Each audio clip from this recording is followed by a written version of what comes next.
ദൈവനാമം മഹത്വപ്പെടുമാറാകട്ടെ. Elohim live മീഡിയയിലൂടെ ദൈവശബ്ദം കേൾക്കുന്ന എല്ലാ മാന്യ ശ്രോതാക്കൾക്കും വേഗം വരുന്ന ക്രിസ്തുയേശുവിൻ്റെ ധന്യനാമത്തിലുള്ള ക്രിസ്തീയ സ്നേഹ വന്ദനം ചൊല്ലുന്നു. കഴിഞ്ഞ ചില നാളുകളായി ദൈവവചനത്തിലൂടെ നിങ്ങളുമായി ആത്മീയ ബന്ധം പുലർത്തുവാൻ ദൈവം സഹായിച്ചതോർത്ത് ദൈവത്തെ സ്തുതിക്കുന്നു. നിങ്ങളുടെ വിലയേറിയ സഹകരണങ്ങൾക്കും ആത്മീയ പ്രോത്സാഹനങ്ങൾക്കും പ്രത്യേകാൽ നന്ദി അറിയിക്കുന്നു. ഇന്ന് നാം ചിന്തിക്കുവാൻ ആഗ്രഹിക്കുന്നത് 150 സങ്കീർത്തനത്തെക്കുറിച്ചാണ്. സങ്കീർത്തനം 150 വേദപുസ്തകത്തിലെ ഏറ്റവും വലിയ പുസ്തകമാണല്ലോ സങ്കീർത്തന പുസ്തകം. 150 അധ്യായങ്ങളാണ് സങ്കീർത്തന പുസ്തകത്തിൽ ഉള്ളത്. ഈ 150 എന്ന സംഖ്യ പഴയ നിയമത്തിലും പുതിയ നിയമത്തിലും രേഖപ്പെടുത്തിയിട്ടുണ്ട്. ആദ്യമായി നമ്മൾ കാണുന്നത് ഉൽപ്പത്തി പുസ്തകം 8-ാം അധ്യായം അതിൻ്റെ 3-ാമത്തെ വാക്യമാണ്.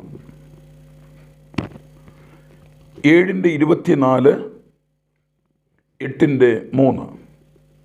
വെള്ളം ഭൂമിയിൽ 150 ദിവസം പൊങ്ങിക്കൊണ്ടിരുന്നു. വെള്ളം ഇടവിടാതെ ഭൂമിയിൽ നിന്ന് ഇറങ്ങിക്കൊണ്ടിരുന്നു. 150 ദിവസം കഴിഞ്ഞ ശേഷം വെള്ളം കുറഞ്ഞു തുടങ്ങി. ആദ്യമായി 150 എന്ന സംഖ്യ ഉൽപ്പത്തി പുസ്തകം 7-ാം അധ്യായത്തിൻ്റെ അവസാനവും 8-ാം അധ്യായത്തിൻ്റെ 3-ാം വാക്യത്തിലുമാണ് കാണുന്നത്. ഇത് ന്യായവിധിയോടുള്ള ബന്ധത്തിലാണ് ഈ സംഖ്യ നമുക്ക് കാണാൻ കഴിയുന്നത്. നോഹയുടെ കാലത്ത് വലിയ ഒരു ജലപ്രളയം ഉണ്ടായി. ആ ജലപ്രളയം 40 ദിവസം ഭൂമിയിൽ മഴ പെയ്തുകൊണ്ടിരുന്നു. ആകാശത്തിൻ്റെ കിളിവാതുകളെ തുറന്നിട്ട് മുകളിൽ നിന്നുള്ള വെള്ളവും ഭൂമിയിൽ നിന്ന് ഉറവുകളും തുറന്നു വിട്ട് ഇങ്ങനെ വെള്ളം പൊങ്ങിക്കൊണ്ടിരുന്നു. 150 ദിവസം വെള്ളം പൊങ്ങിക്കൊണ്ടിരുന്നു എന്നാണ് തിരുവചനത്തിൽ നമ്മൾ വായിക്കുന്നത്. 150 ദിവസം കഴിഞ്ഞപ്പോൾ വെള്ളം താണു തുടങ്ങി. അപ്പം ഇതൊരു ന്യായവിധിയോടുള്ള ബന്ധത്തിലാണ് ഈ സംഖ്യ നമുക്ക് കാണാൻ കഴിയുന്നത്. പുതിയ നിയമത്തിൽ വെളിപ്പാട് പുസ്തകം 9-ാം അധ്യായം അതിൻ്റെ 5-ാമത്തെ വാക്യത്തിൽ ഇപ്രകാരം രേഖപ്പെടുത്തിയിട്ടുണ്ട്. 9-ാം അധ്യായത്തിൻ്റെ 5-ാം വാക്യം: അവരെ കൊല്ലുവാനല്ല, 5 മാസം ദണ്ഡിപ്പിപ്പാനത്രേ അതിന് അധികാരം ലഭിച്ചത്. അവരുടെ വേദന തേൾ മനുഷ്യനെ കുത്തുന്നത് പോലെ ഉള്ള വേദന പോലെ തന്നെ. അപ്പോൾ ആദ്യ പുസ്തകമായ ഉൽപ്പത്തി പുസ്തകത്തിലും അവസാന പുസ്തകമായ വെളിപ്പാട് പുസ്തകത്തിലുമാണ് ഈ 150 എന്ന സംഖ്യ കാണുന്നത്. വെളിപ്പാട് പുസ്തകത്തിൽ 5 മാസം തേള് മനുഷ്യനെ കുത്തും എന്ന് രേഖപ്പെടുത്തിയിട്ടുണ്ട്. അപ്പം സങ്കീർത്തനം 150 ന്യായവിധിയുടെ സങ്കീർത്തനമല്ല, മറിച്ച് ന്യായവിധിയിൽ നിന്ന് വിടുതൽ പ്രാപിച്ച ദൈവജനം ആരാധിക്കേണ്ട ആരാധന ഗാനമാണ് 150-ാം സങ്കീർത്തനം. എന്നാൽ ഇതിൽ 6 ചോദ്യങ്ങളും 6 ഉത്തരങ്ങളുമുണ്ട്. അതേക്കുറിച്ച് ചിന്തിക്കുവാൻ കർത്താവിൽ താല്പര്യപ്പെടുകയാണ്. അതിൻ്റെ 1-ാമത്തെ വാക്യം 150 സങ്കീർത്തനം 1 വാക്യം. അവിടെ ഇങ്ങനെ എഴുതിയിരിക്കുന്നു, യഹോവയെ സ്തുതിപ്പീൻ. ആമേൻ. ഒന്നാമത്തെ ചോദ്യം, ആരെയാണ് സ്തുതിക്കേണ്ടത്? അതിന് ഉത്തരം, യഹോവയെ സ്തുതിപ്പീൻ. ദൈവത്തെ മാത്രമേ നമുക്ക് സ്തുതിപ്പാൻ തിരുവചനം നമുക്ക് അധികാരം നൽകിയിട്ടുള്ളൂ. ആരാധനയ്ക്ക് യോഗ്യൻ നമ്മുടെ കർത്താവാണ്. സ്തുതികൾക്ക് യോഗ്യൻ നമ്മുടെ കർത്താവാണ്. അപ്പം ആരെയാണ് സ്തുതിക്കേണ്ടത് എന്ന ചോദ്യത്തിന് ഒന്നാമത്തെ വാക്യത്തിൽ തന്നെ അതിനുത്തരം നൽകുന്നു, യഹോവയെ സ്തുതിപ്പിൻ. സ്തോത്രം. യെശയ്യാ പ്രവചനം 42 അധ്യായം അതിൻ്റെ 8 വാക്യത്തിൽ നമ്മളിങ്ങനെ വായിക്കുന്നു. യെശയ്യാ 42:8. സ്തോത്രം. ഞാൻ യഹോവ, അതുതന്നെ എൻ്റെ നാമം. ഞാൻ എൻ്റെ മഹത്വം മറ്റൊരുത്തനും എൻ്റെ സ്തുതി വിഗ്രഹങ്ങൾക്കും വിട്ടുകൊടുക്കയില്ല. സർവശക്തനായ ദൈവം പറയുകയാണ്, എൻ്റെ സ്തുതി, സ്തോത്രം, വിഗ്രഹങ്ങൾക്കോ എൻ്റെ മഹത്വം മറ്റാർക്കുമോ ഞാൻ വിട്ടുകൊടുക്കുകയില്ല. അപ്പോൾ സ്തുതിക്ക് യോഗ്യൻ ഒരുവൻ മാത്രമാണ്. വെളിപ്പാട് പുസ്തകം 5 അധ്യായം അതിൻ്റെ 12 വാക്യത്തിൽ ഇപ്രകാരം എഴുതിയിരിക്കുന്നു. വെളിപ്പാട് പുസ്തകം 5 അധ്യായത്തിൻ്റെ 12 വാക്യം. സ്തോത്രം. അവർ അത്യുച്ചത്തിൽ അറുക്കപ്പെട്ട കുഞ്ഞാട് ശക്തിയും ധനവും ജ്ഞാനവും ബലവും ബഹുമാനവും മഹത്വവും സ്തോത്രവും ലഭിപ്പാൻ യോഗ്യൻ എന്ന് പറഞ്ഞു. അപ്പോൾ സ്തുതിക്ക് യോഗ്യൻ സർവശക്തനായ ദൈവം മാത്രം. മനുഷ്യനെയോ ദൂതന്മാരെയോ സൃഷ്ടികളെയോ അല്ല, സത്യദൈവത്തെ മാത്രമേ സ്തുതിക്കാവൂ എന്ന് വിശുദ്ധ തിരുവെഴുത്തിൽ നാം വായിക്കുന്നു. ഒന്നാമത്തെ ചോദ്യത്തിന് അതിൻ്റെ ഉത്തരമാണ് 1 വാക്യത്തിൽ നാം വായിക്കുന്നത്. ഇനി രണ്ടാമത്തെ ചോദ്യം, എവിടെ സ്തുതിക്കണം? എവിടെയാണ് സ്തുതിക്കേണ്ടത്? അതിനുത്തരം ആ 1 വാക്യത്തിൽ തന്നെ നാം വായിക്കുന്നു. ദൈവത്തെ അവൻ്റെ വിശുദ്ധ മന്ദിരത്തിൽ സ്തുതിക്കണം. സ്തോത്രം. 1 വാക്യത്തിൽ തന്നെ അതിൻ്റെ ഉത്തരം പറയുന്നുണ്ട്. കർത്താവ് പറയുന്ന സ്ഥലം. യോഹന്നാന്റെ സുവിശേഷം 4 അധ്യായം 23-24 വാക്യങ്ങൾ നമ്മൾ വായിക്കുമ്പോൾ ഇങ്ങനെ നാം വായിക്കുന്നുണ്ട്.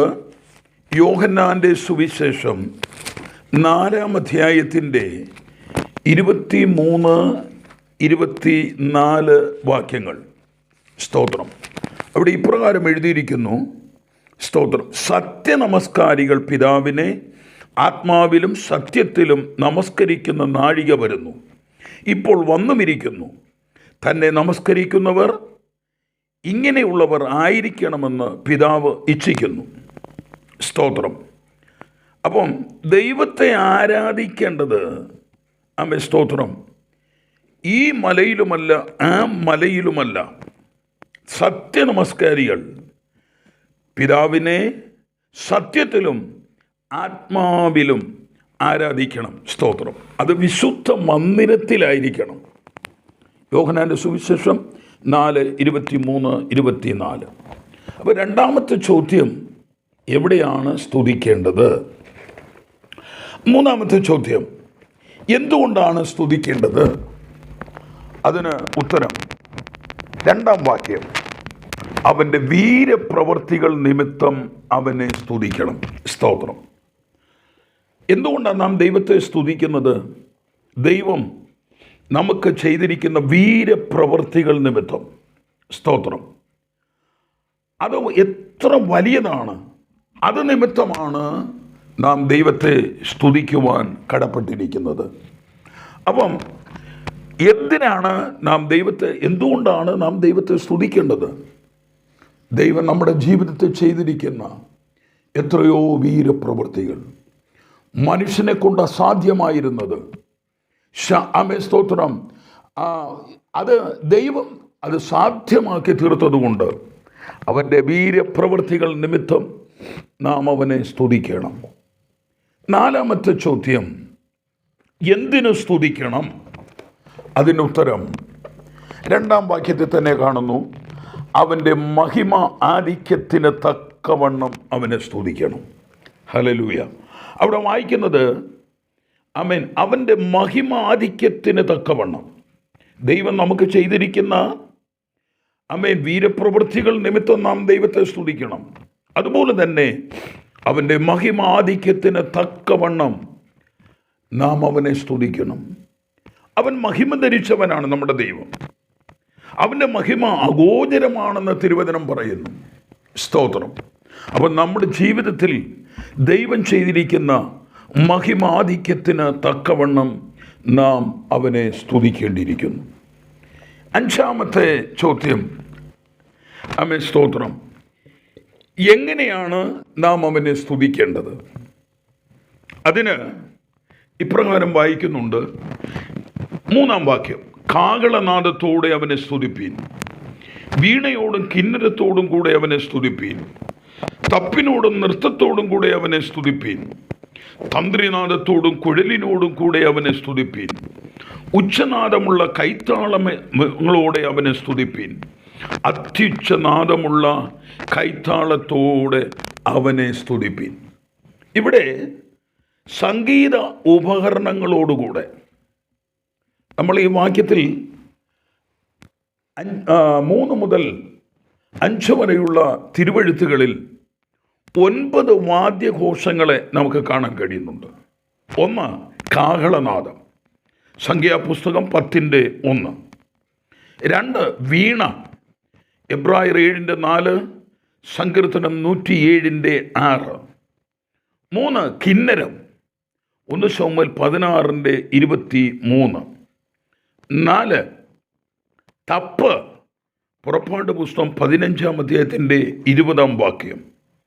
5 തന്ത്രിനാദം, ഹബക്കുക്ക് 3:19.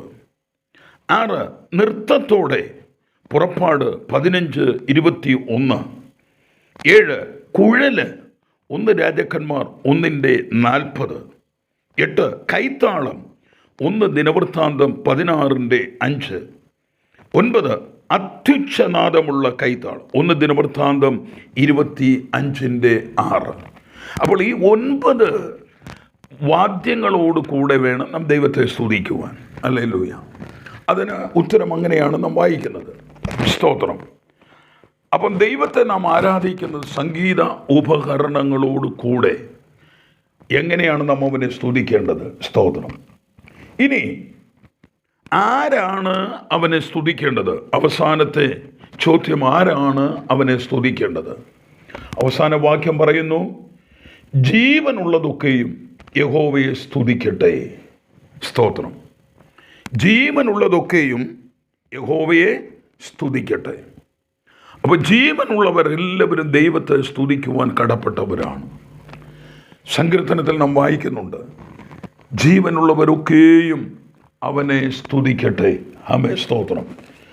148-ാം സങ്കീർത്തനത്തിൽ നാം ഇങ്ങനെ വായിക്കുന്നു, അവൻ്റെ സകല ദൂതന്മാരായുള്ളൊരു യഹോവയെ സ്തുതിപ്പീൻ, അവൻ്റെ സർവ്വസൈന്യവുമേ അവനെ സ്തുതിപ്പീൻ, സൂര്യചന്ദ്രന്മാരെ അവനെ സ്തുതിപ്പീൻ, പ്രകാശമുള്ള നക്ഷത്രമായുള്ളവയെ അവനെ സ്തുതിപ്പീൻ, സ്വർഗാദി സ്വർഗവും ആകാശത്തിന് മീതെയുള്ള വെള്ളവും ആയുള്ളവയെ അവനെ സ്തുതിപ്പീൻ. അപ്പം എല്ലാം ഈ ഭൂമിയിലുള്ള സകലവും അവനെ സ്തുതിക്കുവാൻ കടപ്പെട്ട ജീവനുള്ളതൊക്കെയും അവനെ സ്തുതിക്കട്ടെ. ഹല്ലേലൂയ. 150-ാം സങ്കീർത്തനത്തിൽ 6 വാക്യങ്ങളാണുള്ളതെങ്കിൽ 12 പ്രാവശ്യം സ്തുതിപ്പീൻ എന്ന പദപ്രയോഗം കാണുന്നുണ്ട്. സ്തോത്രം.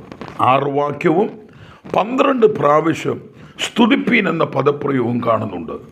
അപ്പോൾ ദൈവത്തെ നാം സ്തുതിക്കേണ്ടത്, ആമേ സ്തോത്രം, ആരെയാണ് സ്തുതിക്കേണ്ടത്, എവിടെയാണ് നാം സ്തുതിക്കേണ്ടത്, എന്തുകൊണ്ടാണ് നാം അവനെ സ്തുതിക്കേണ്ടത്, എന്തിനു വേണ്ടിയാണ് നാം സ്തുതിക്കേണ്ടത്, എങ്ങനെയാണ് സ്തുതിക്കേണ്ടത്, ആരാണ് അവനെ സ്തുതിക്കേണ്ടത്. ഈ 6 ചോദ്യങ്ങൾക്ക് 6 ഉത്തരവും ഈ 150-ാം സങ്കീർത്തനത്തിൽ വായിക്കുന്നു. പ്രിയമുള്ളവരെ, നാം എങ്ങനെയാണ് നമ്മുടെ കർത്താവിനെ ആരാധിക്കുന്നത്? ആമേൻ സ്തോത്രം. ശമരിയ സ്ത്രീയുടെ അടുക്കലേക്ക് ചെല്ലാം. അവൾ പറയും, ഹല്ലേലൂയ, ഞങ്ങളുടെ പിതാക്കന്മാർ ഈ മലയിലും ആ മലയിലുമെല്ലാം ആരാധിച്ചവരാണ്. എന്നാൽ ആമേൻ സ്തോത്രം, സത്യനമസ്കാരികൾ കർത്താവിനെ ആത്മാവിലും സത്യത്തിലും ആരാധിക്കുന്നു. ഹല്ലേലൂയ. നമ്മുടെ സ്തുതി, നാം ദൈവത്തെ എങ്ങനെയാണ് സ്തുതിക്കുന്നത്, നാം എങ്ങനെയാണ് ആരാധിക്കുന്നത്, ഈ തിരുവെഴുത്ത് വളരെ കൃത്യമായി നമ്മോട് സംസാരിക്കുന്നു. വളരെ അനുഗ്രഹിക്കപ്പെട്ട ഒരു സങ്കീർത്തനമാണ് 150-ാം സങ്കീർത്തനം. എന്നെ കേൾക്കുന്ന മാന്യ സ്നേഹിതരെ, നാം എങ്ങനെയാണ് ദൈവത്തെ സ്തുതിക്കുന്നത്? നമ്മുടെ സ്തുതി, ആമേൻ, ആ സ്തുതിക്ക് യോഗ്യനായ ദൈവത്തെ മാത്രമേ നാം സ്തുതിക്കാവൂ, അവനെ മാത്രമേ നാം ആരാധിക്കാവൂ എന്നുള്ള ഈ വിലയേറിയ ചിന്ത നിങ്ങളുടെ മുൻപാകെ ഞാൻ വയ്ക്കുന്നു. ഇത് നിങ്ങൾക്ക് അനുഗ്രഹമാണെങ്കിൽ ദയവായി ഞങ്ങളെ അറിയിക്കണം. നിങ്ങൾക്ക് വേണ്ടി ഞങ്ങൾ പ്രാർത്ഥിക്കുന്നു. നിങ്ങളുടെ നല്ല ആലോചനകൾ ആമേൻ ഞങ്ങൾക്ക് വളരെയധികം പ്രോത്സാഹനമാണ്. ഹല്ലേലൂയ. അനേകർ ഇതുപോലുള്ളതായിരിക്കുന്ന ആലോചനകൾക്ക് നല്ല ആമേൻ സ്തോത്രം, ഹല്ലേലൂയ, ആലോചനകളും നല്ല അഭിപ്രായങ്ങളും ഞങ്ങളെ അറിയിക്കുന്നുണ്ട്. ഈ എളിയ ശുശ്രൂഷയ്ക്ക് വേണ്ടി നിങ്ങളുടെ വിലയേറിയ പ്രാർത്ഥനയെ വളരെ ആദരപൂർവം ഞാൻ ക്ഷണിച്ചുകൊണ്ട് വാക്കുകൾക്ക് ഞാനിവിടെ വിരാമമിടുന്നു. ദൈവം നിങ്ങളെ സമർത്ഥമായി അനുഗ്രഹിക്കുമാറാകട്ടെ. ആമേൻ.